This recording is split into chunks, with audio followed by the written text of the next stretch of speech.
Okay, good again. Alright, it's an update on the trailer. Now, where it left off last time, I'd made a mistake, and I've corrected that one, as I said, as I mentioned in the other video. I cut it off, switched it around, turned the whole thing around. So I've now got it at the right distance, got it hooked up. The shackles are flogged out to the max, and so are the bolts that come out of it. I actually threw the bolts away. The bolts had grease nipples in them, like just these two. There's one on the other side. So, but yeah, I'll go and look for some shackles next time I go in town, which will probably be Tuesday, depending on what they want for them. If they're cheap, I'll buy new ones. If they're not, then I'll weld the holes up and re-drill them. And I think what I'm going to do also is I'll put a grease nipple in here rather than the grease nipple, a hollow bolt with a grease nipple in it. I'll just put a grease nipple in here. This is pretty thick. As I was going to mention in the other one, I was going to use gudgeon pins, but I didn't have two the same size. But I found this bit of tube. This is pretty thick. It's got like a 5mm wall on it. So yeah, gudgeon pins is one of the things that I keep. You don't throw them away because they come in real handy. You can slice them down for bolt spacers and things like that. You can use them as punches and pushing out bushes and in the press and all sorts of things. So yeah, they're one of the things I keep. However, they are hardened steel, so if you are going to weld onto them,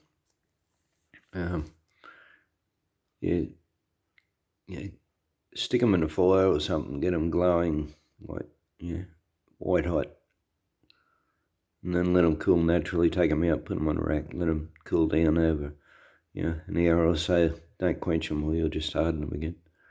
But yeah, if you don't do that, if you don't take the hardness out of it and you weld on it, they'll just crack. The weld will crack off it. So same with any hardened steel. You don't weld hardened steel if it has to be hardened.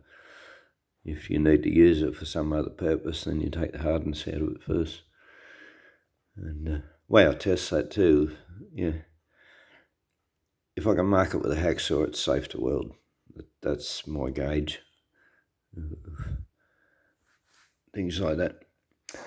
Yeah. Anyway, we've got the tail light holder, or the rear piece, tacked in place.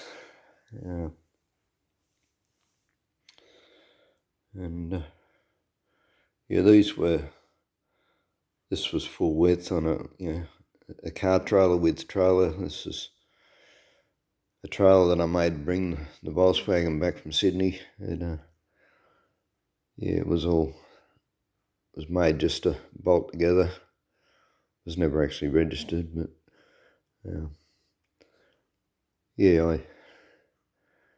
made it so the whole thing would bolt together and it all fitted in the back of the panel van. And the main reason for that is that they wanted to charge me $250 each way on the boat to get it from Tasmania to Melbourne. So didn't want to pay $250 to tow an empty trailer across. So, I had to pay it when I come back, but anyway, getting back to what I've got. See, these, I've got a whole lot of parts left over from the other trailer, which was rusted out and broken and cut it to pieces. I've still got the sides and things, but I've still got lights off it. They'll sit in behind it. As I said, these were already on there, and I figured, well, I might as well use them. So these will fit in behind it, in there, and give a bit of protection, which is because they're right at the rear end. If you don't do that, you'll smash them for sure. So This is why you would normally, sit your tail lights in behind it. But, yeah. And this is also another piece that I used to hang on the tailgate. And yeah, it's got the 2 number plate lights. So yeah, but I didn't use that or these protectors because there's enough room to fit both the tail light and the number plate light in behind these, and just enough room for the number plate. And yeah, you notice there's a hole there. There's a hole, and there's also a hole in this backing plate, which I'll fully weld onto that, and it'll seal up the beam. It'll help stop it going rusty. And what I've got is a piece of electrical conduit. It's not long enough. Hopefully I've got another bit somewhere. But then I'll have to buy a bit. But I'm going to run the wires, or run the conduit in there with a proper 90-degree bend up this end. And I've got another hole in here. So, and the reason being is because I've now joined this main beam twice, so I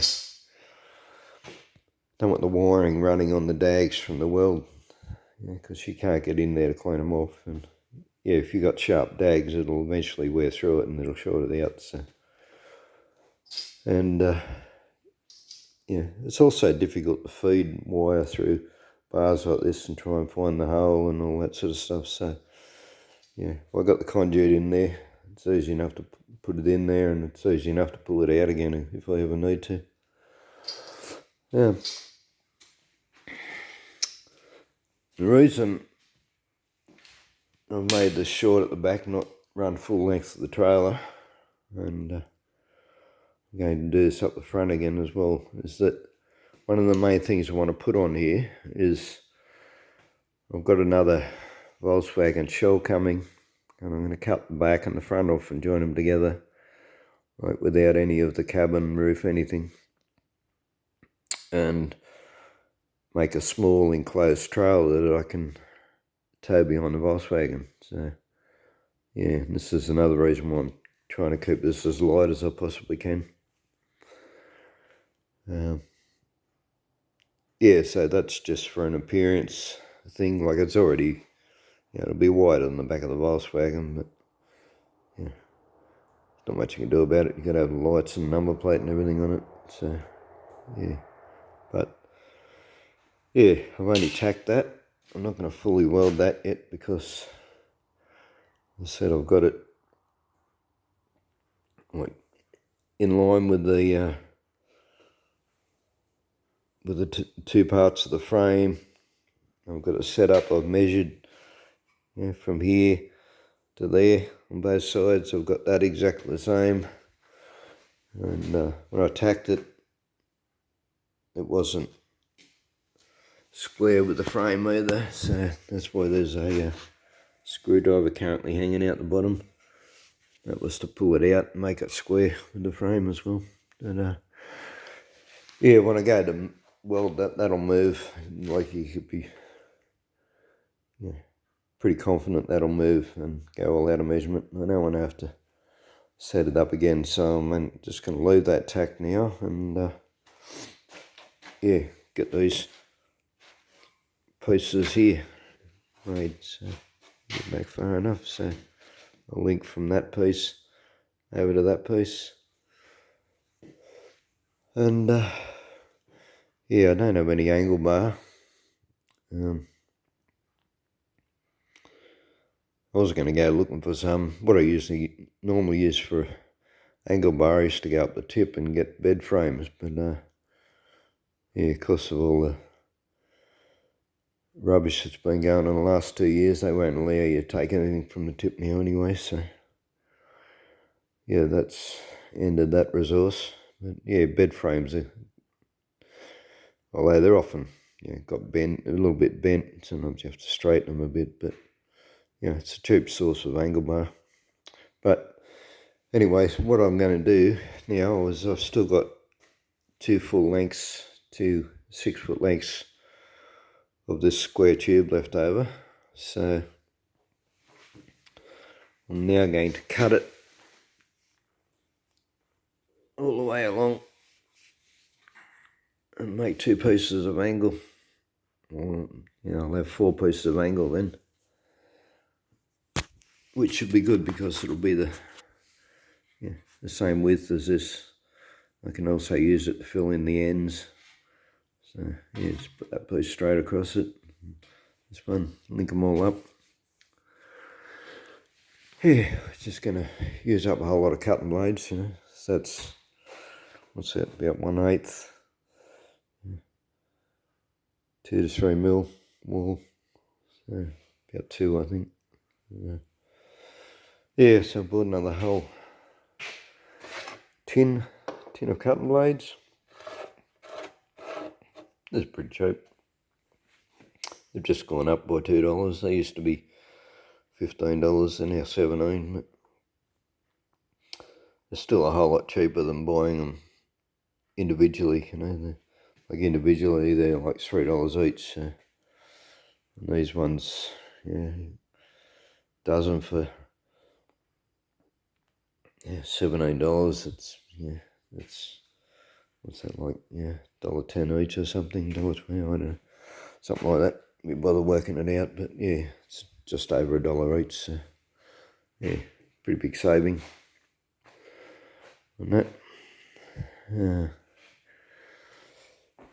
So it's now 11 o'clock at night. So production's come to a grinding halt now, because the next step is to start cutting this square tube into angle.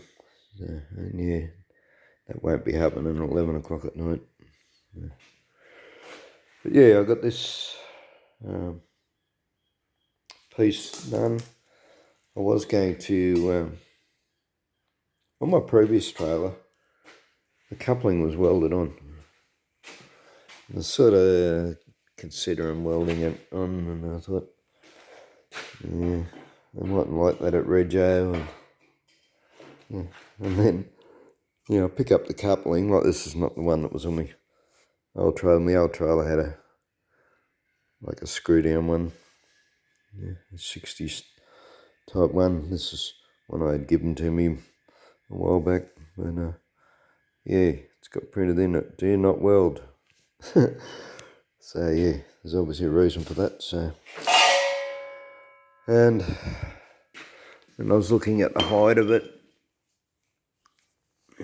trying to estimate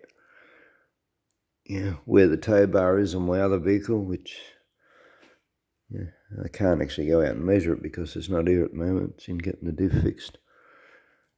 But I was thinking it looks like it'd be too high, and so I've got some pieces of plate that's about 6 mil on the bottom, and it's probably, that's a little bit thinner, so it must be about 7 or 8. This is a 6 on the top. So that plate runs underneath at about 3 inches. Hasn't been fully welded yet. When I've got it all done, I go to paint it. Take all the axle springs and everything back off, and then I'll turn it upside down and weld the other pieces.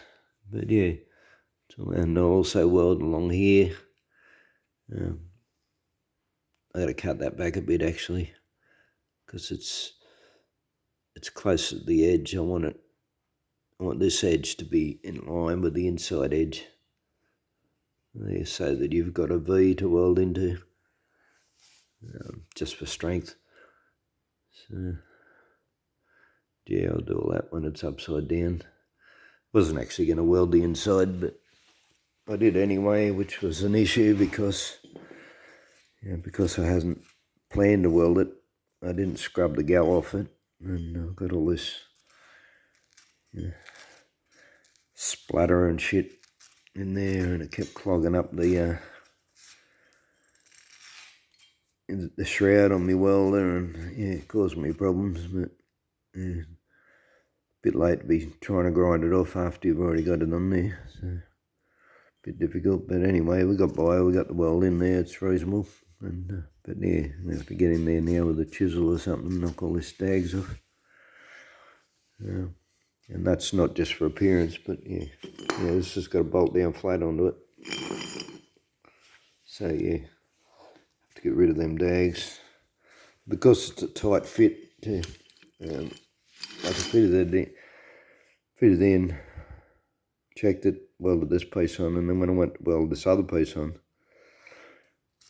it wouldn't sit right down because of the weld, so yeah, I've had to bevel the edge of that, and so now I'll have to bevel the other edge now to actually get it in there. Yeah, that's a bolt on. Two bolts. Yeah, got my jockey wheel on there, which is crooked. I'll straighten that up a bit too. Yeah. That's another things that happen when you're not using stuff that's new. It's this is the third time it's been welded on. Yeah, it was welded on my other trailer originally, and then when I bent the drawbar on my other trailer, changed the drawbar, had to cut it off and weld it back on, and yeah, because I'd cut it off, I'd actually cut one side a bit shorter than the other side, and I didn't realise that. Yeah, I put the two tops flush, welded it all in, and then, yeah, realised it's on a bit of a slope. Whether it'll matter, I don't know, but yeah, I'll attempt to straighten it up anyway, just for appearance, because it just looks podgy. Yeah, but there we go, that's our progress so far, we're getting there, so yeah, tomorrow we'll have the sides on, and we'll be on the sides, the joiners on. I did put, as I said, I was going to go looking for some smaller angle, and I'll put some of this, this is purling, this is shed purling we used up there, and I'll put a piece of it on there, but yeah, I'm not happy with it, it's too flimsy. I was thinking about it later that, that's got to probably pop mud guards onto that, so yeah, it's really not strong enough, so I'm going to cut that off again. And yeah, now that I've decided to make angle out of this tube, so it'd be silly to leave that on there and have everywhere else the thicker angle. You'll notice too that the tyres, so you can see it more on the other side now that I've got this piece in, how close the tyres are. And there isn't really room for a mudguard to put in there, but they're 7-inch tyres on standard rims, and they're old as the hills. I took them off my panel van because they were slipping and sliding. They're 10 years old, 5-6 years ago, easy. Could even be more. They're probably like 20 years old or something, but yeah, and even though they're still legal as far as tread depth, but yeah, I still don't.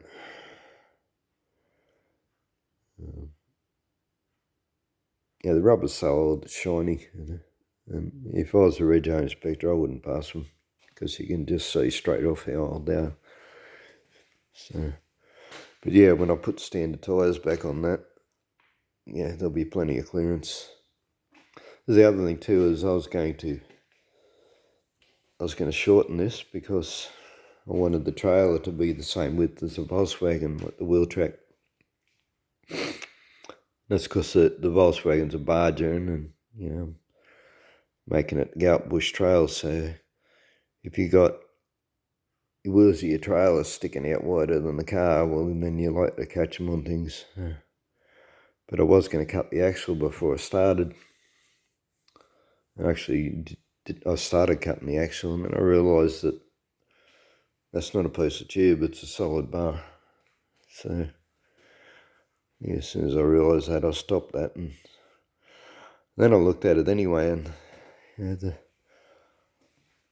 the tyre's sticking out 50mm past the rim anyway, so yeah, when I put standard tyres back on, it'll be pretty close to the same size as the Volkswagen anyway, so yeah, I'm glad I didn't cut right through. I wish I hadn't cut at all, to be honest, but anyway, it's alright, it's only a small cut, I'll weld that back up. Yeah, okay, so that's what we're up to, making progress on it, and as I mentioned in the previous video, yeah, make a mistake, it's not the end of the world. Cut it off, fix it up, do it again. Shit happens. Okay, well, thanks for watching, and hit like, please.